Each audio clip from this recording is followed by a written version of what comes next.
Hello, everybody. This is Jimmy, and you're reading with Jimmy. We're reading The Nun's Priest's Tale, summary, background, and interpretation of one of Chaucer's tales that we read together, The Nun's Priest's Tale. Ready? So what happened? Well, it's a simple barnyard setting. The tale tells the story of Chanticleer, a magnificent rooster who rules over a flock of hens, the most beloved of whom is Partlet. Original Middle English version gives it Paratore. One night, Chanticleer dreams of a beast that threatens his life. Partlet dismisses it as indigestion, and he urges him, don't worry about it, asserting that brave men don't fear dreams. Of course, they're roosters and hens, right? They're chickens. So they have a discussion about dreams, and despite her scolding, Chanticleer remains uneasy. And one day, while strutting in the yard, he's approached by a flattering fox who praises Chanticleer's singing voice and lures him into closing his eyes to sing. And as soon as he does that, the fox seizes him and flees. Panic erupts in the barnyard. The hens wail. The humans give chase. And Chanticleer, being carried away in the fox's mouth, devises a clever escape. He tells the fox to taunt his pursuers. And when the fox opens his mouth to speak, Chanticleer flies into the tree and refuses to be fooled again. So the fox in turn is left to rue his own prideful mistake. Oh, the shame of it all. So there's a lot going on. Now remember, this is the nun's priest's tale story, right? So it's really a man of the cloth telling the story here. So there's a lot going on. We got a rooster, 7 hens, and a fox. Dreams, violence, flattery, all of these things make an entertaining tale in this collection of tales, doesn't it? I want you to think about these points as we get started. First, beware of flattery. It can be a trap. That's one of the themes here, right? The fox tells Chanticleer, "Oh, you got such a beautiful voice. Oh, that's so nice." Could be a trap, and it's always a trap of some sort, isn't it? Think about this. I worked for a director of marketing once, that was subject to flattery. Some of the sales guys who were selling magazines would just have to come in and say, "Oh, what a nice dress you have on today." Boom, she'd buy ads. We've seen flattery in other classical literature, too. Think about The Prince. You remember The Prince? It's on this website. Hopefully you read it with Jimmy. It's by Niccolo Machiavelli. He says, "Men take such pleasure in their own things and deceive themselves about them that they can, with difficulty, guard against this plague." Flattery, he calls flattery a plague. And by wishing to guard against it, flattery, they run the risk of becoming contemptible. In other words, they don't believe anybody. Because there is no other way of guarding oneself against flattery than by letting men understand that they will not offend you by speaking the truth. It's hard to do, isn't it? But when everyone can tell you the truth, you lose their respect. That's important too. Now, what does that mean? Think about this before we go on with what Machiavelli said about flattery. You can't believe everybody, because then what everybody tells you, you're going to lose the respect of everybody, because some people will lie to you. Remember, Machiavelli wrote this to de' Medici. He was giving advice to Lorenzo the Magnificent, and he was trying to tell him how to be a good prince. And if you're the prince, if you're the guy in power, the woman in power, people are going to tell you things, unfortunately, just because they know you like to hear them. Try that with AI sometimes. When AI tells you something is good, challenge AI. See what he tells you. A prudent prince must therefore take a third course by choosing for his counsel wise men and giving these alone full liberty to speak the truth to him, but only of those things that he asks and nothing else. But he must ask them about everything and hear their opinion, and afterwards deliberate by himself in his own way. And in these counsels and with each of these men comport himself so that everyone may see that the more freely he speaks, the more he will be acceptable. Beyond these, he should listen to no one. He should go about the matter deliberately and be determined in his decisions. In other words, surround yourself with a few good men, women, whatever, and listen to them. But that's hard to do, isn't it? Power, very difficult, this power thing. So when Chanticleer has this dream and he's talking to his wives, the hens, and one of them, Partlet, the one that the number one wife, tells him, you're silly, it's indigestion, don't believe your dreams, which we're going to talk about. So Chanticleer is trapped by the fox's flattery. That's clear in this story. So did his wife give him good counsel by telling him to ignore his dreams? Was that the right thing to tell him? Well, that's something that you're going to have to figure out when you read with Jimmy. Another thing I want you to think about is wisdom is gained through experience and often through error. You understand that? What does that mean? Well, you make mistakes. Jimmy makes mistakes. Jimmy makes a lot of mistakes. And you learn from your mistakes. What's it saying? Fool me once, twice, then it's shame on me. If you make a mistake, we practice in our office Kaizen. You stop everything, figure it out, so you never make it again. Unfortunately, we're human, and human beings make mistakes. I was at a lunch once with a director of marketing who said, one more mistake and you're done. I said, well, fire me now. This was a big account. So you might as well fire me now. What do you mean? You can't mean that. Well, of course I mean that. I'm a human being. I'm going to make mistakes. So if you think I'm going to make one more mistake, you're right. So fire me now. We worked for the account for 4 more years. So wisdom, you gain wisdom through experience, often through error. At the story's beginning, Chanticleer is vain and confident. The rooster, right? And despite having a prophetic dream warning him of the danger, he allows pride and his wife's dismissive attitude toward dreams to override his instinct. He's instinctively saying, something's going to happen. He feels impending doom. Do you ever have that feeling? Something's going to happen. And you ignore it, and something happens, or it doesn't. So his error is trusting in his own magnificence and ignoring the warning signs of his subconscious. So when the fox flatters him by praising his beautiful singing, Chanticleer falls completely for what turns out to be manipulation. That's what happens, right? Manipulation. Vanity blinds him to the obvious trap, which is that's a mistake he makes. Fortunately, he can recover from the mistake. Some mistakes you can't recover from. The frightening experience sparks his wit and resourcefulness, so he suggests the fox should taunt his pursuers, tease them, knowing that when the fox opens his mouth, he can escape, and that's what he does. So wisdom requires making mistakes, suffering the consequences, learning from the mistakes, and don't do it again. That's what wisdom is. There's a lot of lack of wisdom in the world today, isn't there? Don't answer that yet. Pardon me. Don't speak when silence serves you better. This is a lesson that the fox learns too late. There's a lot of lessons in this story, isn't there? So don't speak when silence serves you better. He should have never opened his mouth. He had Chanticleer in his mouth, but Chanticleer convinced them, say, come on, tease your pursuers. Come on, you're a fox. You're a fox.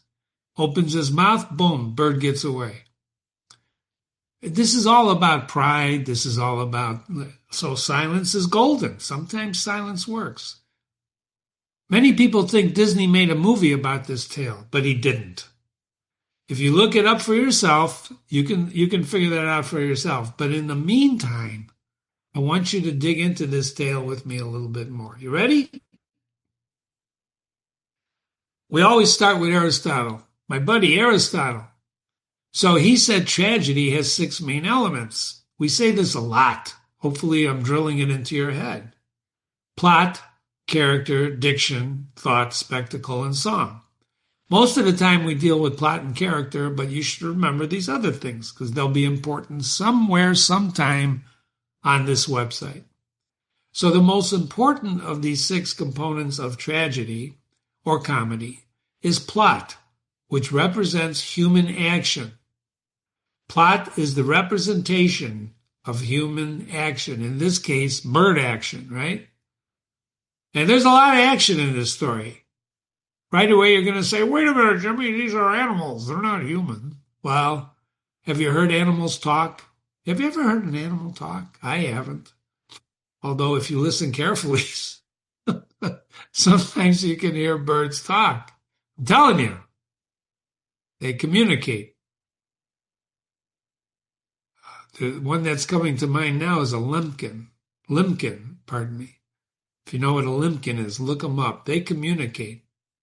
Not that I've learned to speak their language, but I know when they are, in fact, talking to each other about certain things, like when there's an alligator near them. They take on the characteristics of humans.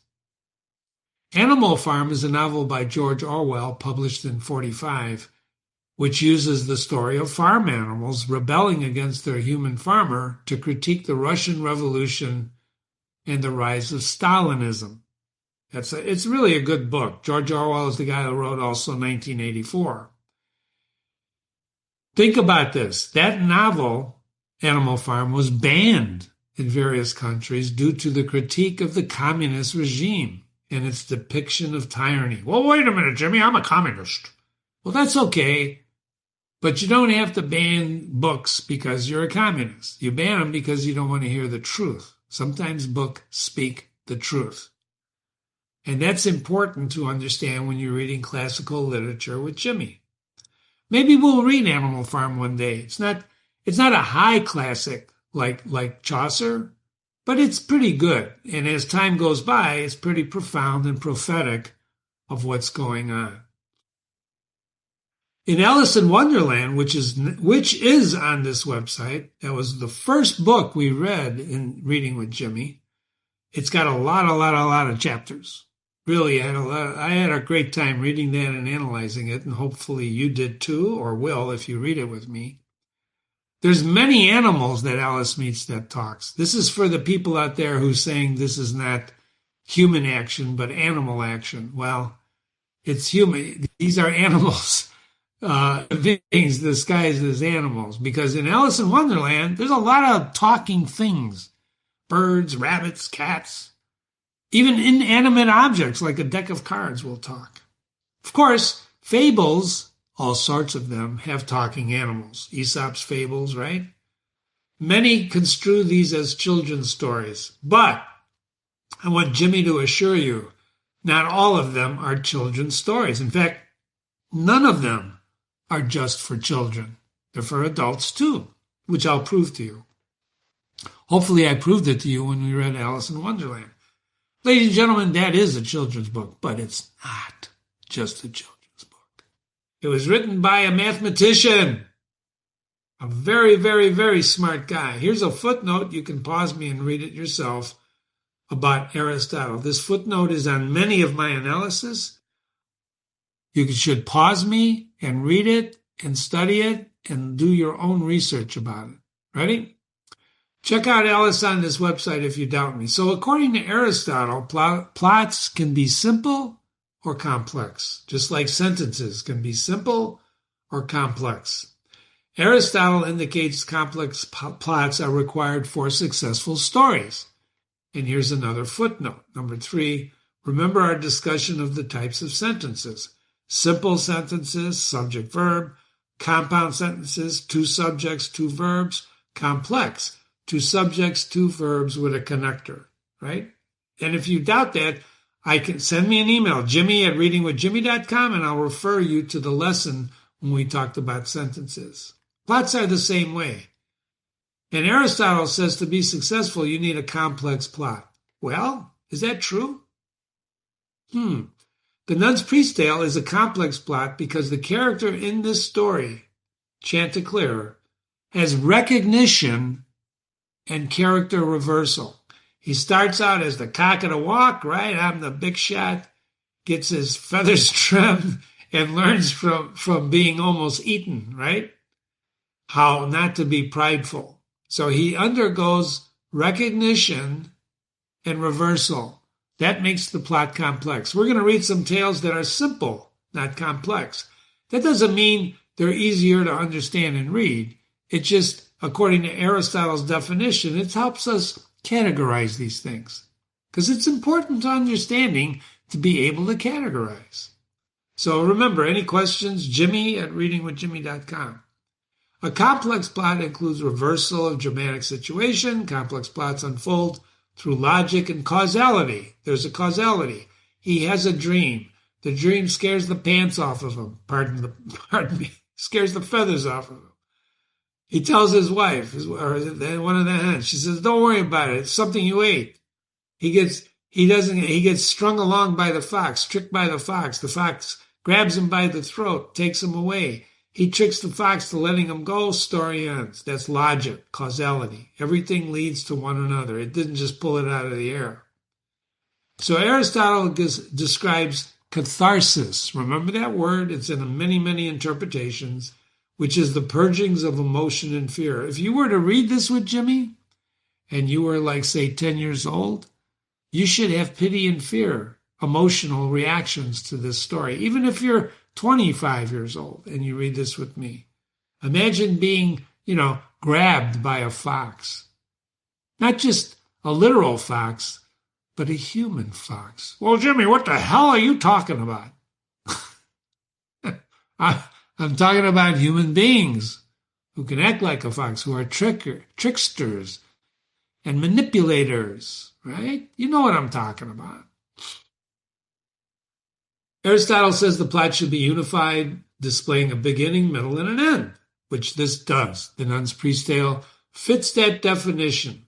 And it's comic on the surface, right? There's a little funny things going on, but the tale follows the logic of tragedy. A great figure is undone by pride, saved by his wit, and transformed by his experience. The rooster, Chanticleer. Character is the second most important thing in Aristotle's definition of tragedy, follows plot. And it's the representation of character, and it always enhances the plot, or it should always. That's why in non-classic literature, I'm talking about literature you read for quote-unquote entertainment, that do not hold deep appreciation and lessons in life and how to lead your life. I'm just talking about perhaps an action book. We can see this in the tale as we learn about each of these characters, and here's what I mean. Chanticleer is proud, he's learned, he's sensitive to omens. His character is revealed through dialogue, most of the time through action, and especially through dialogue. That's how characters in stories like classical literature reveal themselves. So early in the tale, Chanticleer recounts his terrifying dream of a beast trying to kill him.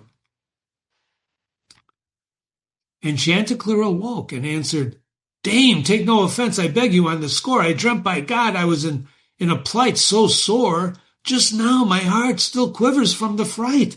Now, God, see that my dream turns out to be all right, and keep my flesh and body from soul's foul seizure. I dreamed that I was strutting in our yard." Strutting, what's that the sign of, right? Pride. I'm strutting in my yard. "At leisure, when I saw among the weeds and vines a beast.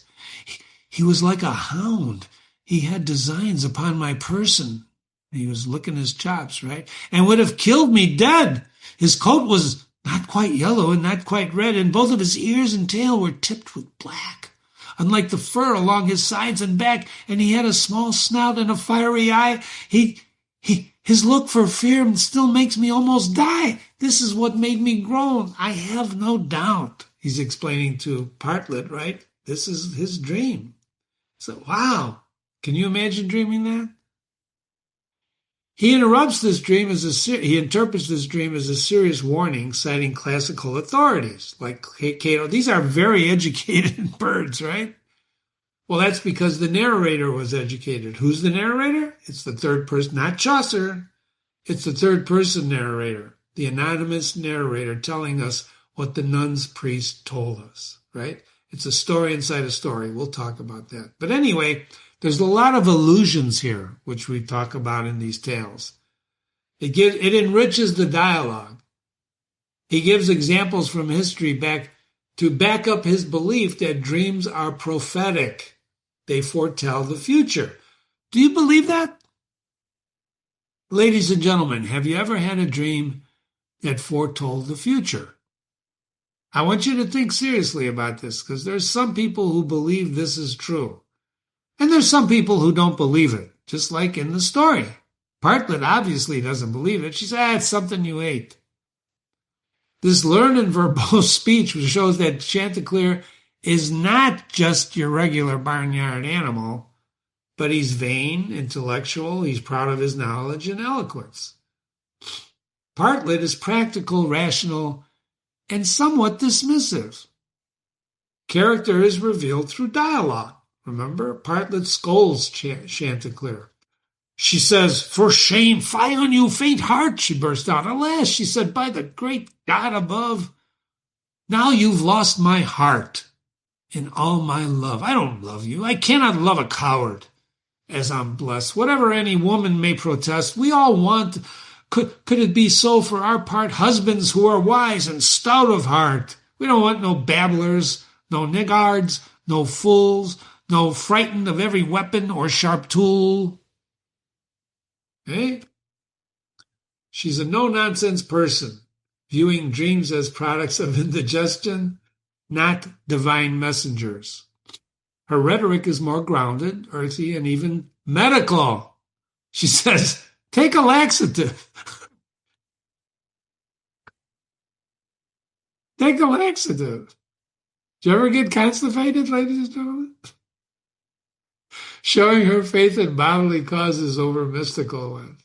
Her character embodies a kind of practical realist. She's a realist, in contrast with Chanticleer, idealism and pride. Oh, no, no, no. These dreams mean something. And then you have the fox, who's a flatterer, manipulative, and cunning. And again, his character is revealed through dialogue.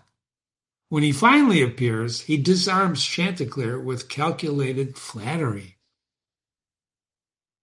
He says, "For feeling in your music you excel, Boethius," that's a philosopher, the fox is educated too, "or any who sing well," and Boethius you should look up. Remember, ladies and gentlemen, when you're reading classical literature with me, if you look up these references, it'll only enhance your understanding. "My lord, your father once, and may bless his soul, your noble mother too, no less, have been inside my house, to my great ease, and verily," he's saying your mother and father were inside my house. I wonder what that means. "And verily, sir, I should be glad to please you also, for your singing, I enjoy my eyes, that precious pair. I never heard a man save you so sing as your father did. When the night took wing, when the night leaves at sunrise, straight from the heart, in truth, came all of his song, to make his voice more resonant and strong. He would strain until he shut his either eye, and he, Lord, and loudly he would make his cry, and he would stand up on his tiptoes therewithal, and stretch that neck until it grew long and small." What the hell is he talking about? I think he ate his father. He appeals to Chanticleer's vanity, urging him to sing like his father, with his eyes closed and neck stretched, and this trick directly leads to the rooster's capture. Later, the fox becomes a victim of his own talkativeness when Chanticleer tricks him into speaking to escape. This cock, as on the fox's back he lay, remember he's got him by the neck, plucked up the courage to speak to him and say, "God be my help, sir.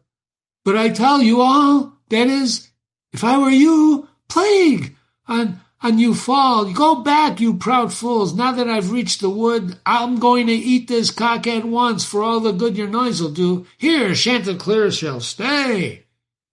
"Fine," said the fox, "I'll just do what you say." And the cock, as he was speaking, suddenly out of the jaws lurched expeditiously. The minute the fox started talking, Chanticleer did a what? 360 and out, he's gone. Chanticleer learns quickly. His retort reveals new self-awareness and moral growth. You think he'll ever do that again? So he stays in the tree, even though the fox tries to get him down. So what's the message here? Silence is sometimes wiser than speech. All right. Enough of that. Let's go to dreams. This is a quote from a book by Sigmund Freud. In the pages that follow, I shall bring forward the proof that there is a psychological technique which makes it possible to interpret dreams, and that if that procedure is employed, every dream reveals itself as a psychical structure which has a meaning and which can be inserted at an assignable point in the mental activities of waking life. So Freud believed dreams mean things, whether they're divinely inspired or whatever. Freud wrote a whole book called The Interpretation of Dream. If you want to read it, be my guest, 700 pages. Jimmy read it. It made an impression on Jimmy. It fell out of vogue a little bit now, but it's a scholarly work with many, many, many footnotes. It was published in 1900. It's caused quite a discussion, and it's out of favor, as I just mentioned. However, since we finished reading The Nun's Priest's Tale, and we've come to find out was a discussion of Chanticleer's dream, thinking about dreams and their interpretation should make a lot of sense to all of us. Would you agree with that? So what is the purpose of a dream? We met a guy for lunch the other day, and he says, I never dream. I said, well, you're wrong, sir. You dream at least a few times a night. So, rapid eye movement. REM movement is when you're dreaming. Your eyes are going. It's true. Science proves it. I prove it. I have a little device that measures my REM. More important, to truly understand this tale and his dream, I would respectfully suggest that learning a little bit about dreams is important to the analysis and interpretation of the tale. So, one of the things about Freud's work is his excellent references to literature with dreams. In one footnote, Freud quotes Herophilus, a physician. Number 4, he was born in Alexandria. He was a physician, early Greek, right? And he wrote about dreams, and you can pause me and read these footnotes. He said that there were 3 sorts of dreams. This is the Greek guy. Sent by the gods, those natural and arising when the mind forms a picture of something that's agreeable. And then there's those mixed ones which arise from their own accord, from the emergence of pictures in which we see what we wish for. I would recommend reading the Freud book if you can last through it, but it's not easy reading because there's some truth in what Freud describes that even current thinking about dreams validates. So this is another footnote with the latest 1970s thinking about dreams. There's REM that I told you about, REM, rapid eye movement. You do dream every night, whether you realize it or not, ladies and gentlemen. You, in fact, are dreaming. Where's my, hold on one second. Let me get this. There we go. REM dreaming. Okay. Figuring out the plot of the Nuns should take into consideration that the plot takes place in relationship to the dream. This is important. So what is dreaming? I'm not going to read all this. You can pause me and read it yourself, but I will point out a few things. It's REM sleep. It occurs when your sleep stages. It's a subjective mental experience. You're synapsing. You're sleeping. Not a deep sleep, but a REM sleep. And you're dreaming. And ladies and gentlemen, I want to point out something to you before we continue. You remember everything you see, hear, taste, touch, everything. You just can't pull it up at the moment you want it. But you do remember. The mind is a marvelous instrument. So dreaming is strongly associated with REM, where your activity resembles waking consciousness, but you're not awake. You're awake now. Hopefully you're not sleeping. Right? I hope not. But there's various devices like Whoop, which I mentioned, that track your REM sleep. So everyone dreams. And if you really want to understand your dreams, start keeping a journal. Well, Jimmy, I can't write when I'm sleeping. No, but you can keep a notebook by your bed And when you dream, you're right at the point of consciousness. Often I wake up when I'm dreaming, the dream is fresh, but the minute you go to the bathroom, that dream starts fading into the distance of your memory. So write it down. The prefrontal cortex is less active during the dreams. It lets your emotions, right, and think. Dreams, right, in fact, can be intense. Just ask Chanticleer. You read, what he said. He was scared, hopeless, right? Dreaming appears to help memory consolidation. We sort a lot of things out when we dream. A lot of times, I'm sure you've experienced this, where you're trying to solve a problem, you go to sleep, you wake up, and boom, there's the answer, right? Because when you're unconscious, it's a mystery. But your brain is working. Your brain never stops working. Well, when you die, it stops working. Theoretically, we don't know. But it stops working when you're done, right? But when you're not done, even when you're sleeping, that brain is doing something. It's integrating information. So Freud had this. Carl Jung, a great psychologist, wrote some great books. If you have time, you should read them. And then there's the contemporary view, meaning today, right? Dreams are meaningful to the dreamer, but not predictive or symbolic. I don't know about that. See, remember when we read classical literature and we read science like this, we want to question it. We really want to question it and bring our own thinking to it. Not that you should doubt everything, but you have to bring, no offense, but your own common sense to this.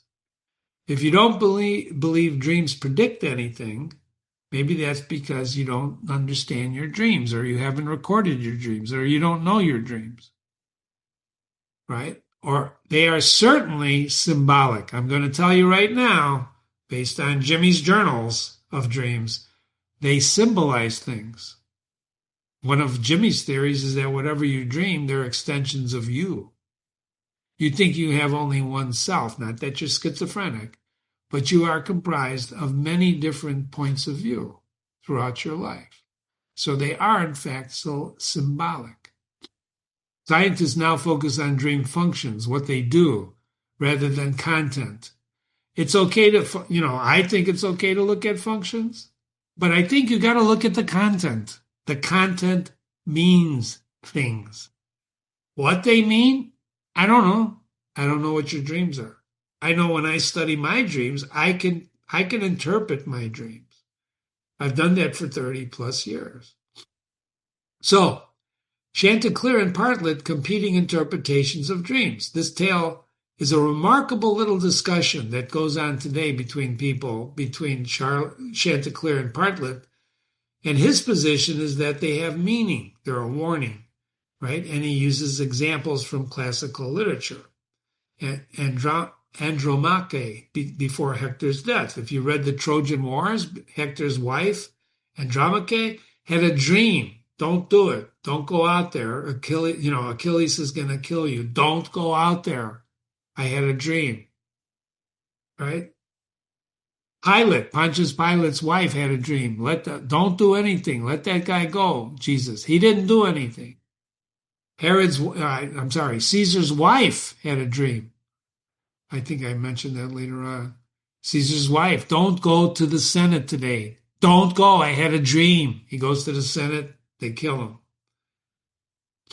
Now see that my dream turns out all right and keep my flesh and body from foul seizure.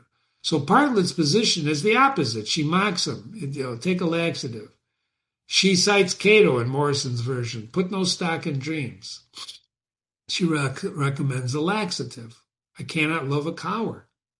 You're afraid of your dreams? Come on, you stupid. I'm not saying he is. But if you were to say to your loved one, whatever, I had a dream and I don't know if I should get on that plane and the plane crash. You know what I'm saying? Stranger things have happened. So the dream debate between them isn't just comic relief. It's a medieval version of the eternal question. Do our fears mean something? What are you afraid of? What are you afraid of? Oh, Jimmy, I'm not afraid of anything. Good for you. Good for you.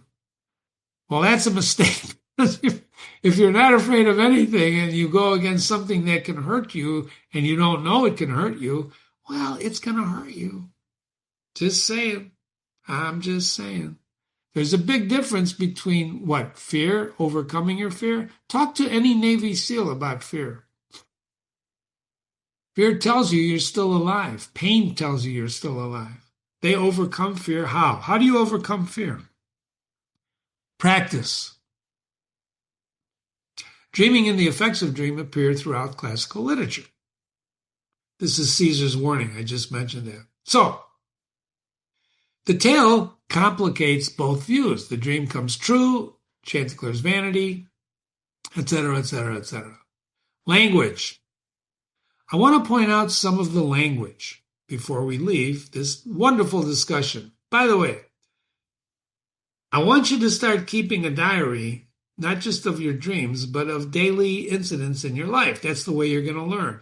And go back and read this story with me, and then think about your dreams. Think about your dreams. Where do they come from?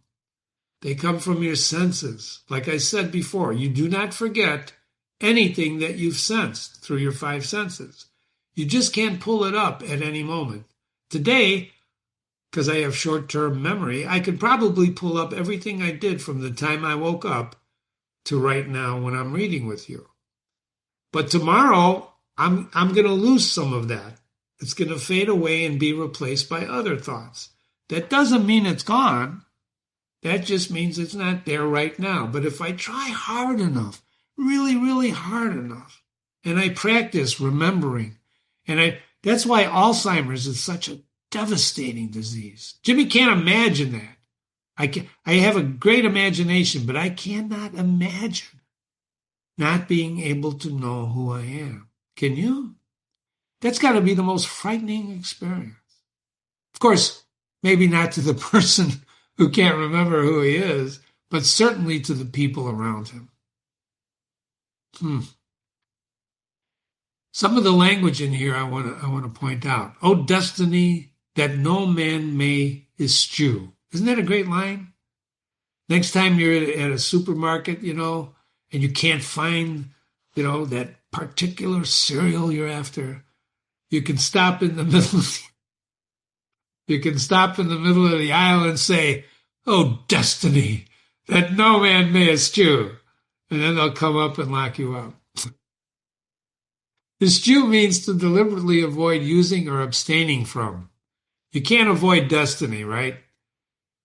That we can talk about that another time, about predestination and free will and all that. But in this verse, the nun's priest, who's the narrator, says that no man can avoid his destiny, which are the events that will necessarily happen to a particular person. Do you believe that? Do you believe there is such a thing as destiny? Because if you do, you really believe that, then you don't have a free will. Jimmy happens to believe in free will and destiny, because I think they're intertwined. We're going to talk about that in many of the other tales that we read together, about destiny and free will. We talk about free will a lot in here. Free will is very, very, very important. Just like Chanticleer had free will, he didn't have to start singing and get grabbed by the fox. He didn't have to do that. He didn't have to figure out a way to get, the fox to let him go. Can the fox be other than the fox? The fox can't choose to be not a fox. You understand what I'm saying? Think about this. No man can eschew destiny, which means no man, these are animals, can eschew destiny. Can man eschew destiny? Can you change your destiny? Can you change through action of your free will? I believe you can, but these are animals. They can't be anything but a rooster, right? A hen, a fox. A fox cannot be a chicken. He's going to be a fox. That's his destiny. Do you believe you have a destiny, or can you reshape it? The narrator says this after the fox, Don Russell by the name, he gives the fox a name, grabbed the rooster. Such is it to be reckless and unheedful and trust in flattery. There's your lesson. But you who hold that this is mere trifle, as I have told concerning only a fox or a cock, you better think twice. Who's saying this? The nun's priest. And take the moral, my good men, for truly of whatever is written, all is written in our doctrine, says St. Paul. Then take the fruit and set the chaff lie still, and let the chaff. Now, gracious God, if it should be your will, as my Lord teaches, make us all good men and bring us to your holy bliss. Amen. Isn't that a beautiful way to end this story, this tale? The end of this tale contains the moral. What's the moral? Think twice about what you're doing. Don't trust in flattery, right? That's what he's saying here. Now, gracious God, if it be your will, as my Lord teaches, make us all good men. Stories have often had morals and were teaching instruments for people who couldn't read. So in Chaucer's time, most people didn't read. They listened. Remember, this is medieval. They didn't have printing press yet. Tales weren't downloaded like you're reading with Jimmy on this website. They were delivered in taverns, roads, beside fires, campfires. These are pilgrims on their way to Canterbury, and they're telling each other stories. So this isn't just a book. It's really a performance. Chaucer's pilgrims tell their stories. They argue. They interrupt each other, as we've seen. Now, hopefully you're enjoying this. Remember, you read to learn how other people lead their lives and how to lead your own. So you walk away from this. It's a beautiful tale with some lessons, right? Don't succumb to flattery. If you're going to, is destiny some questions too? Do you have free will? We're meant to hear these stories, and that's why I read them. And hopefully you read it with me and not just jump to the analysis like I'm getting some emails thanking me for having saved them the study because I give them the analysis. And so some of these young people, they go and they read my analysis, and then they have something to write about instead of reading the beautiful tale and in the language that Theodore Morrison wrote. So you've been reading this interpretation of the Nun's Priest Tale. Thank you for listening. Email me your questions, comments, critique, Jimmy@readingwithjimmy.com, Jimmy@readingwithjimmy.com. This website is loaded with classical literature, including other Chaucer tales. Hopefully you're reading with me. Thanks for coming, and have a great, great day. And remember, you guys are all beautiful people, aren't you? Now, I'm not just flattering. I'm flattering you. But I want to flatter you because it takes a lot of patience to listen to Jimmy, especially when Jimmy gets carried away, which I apologize for. But I am enjoying it. Hopefully you are too. Take care. Take care of yourself. Watch out for those foxes.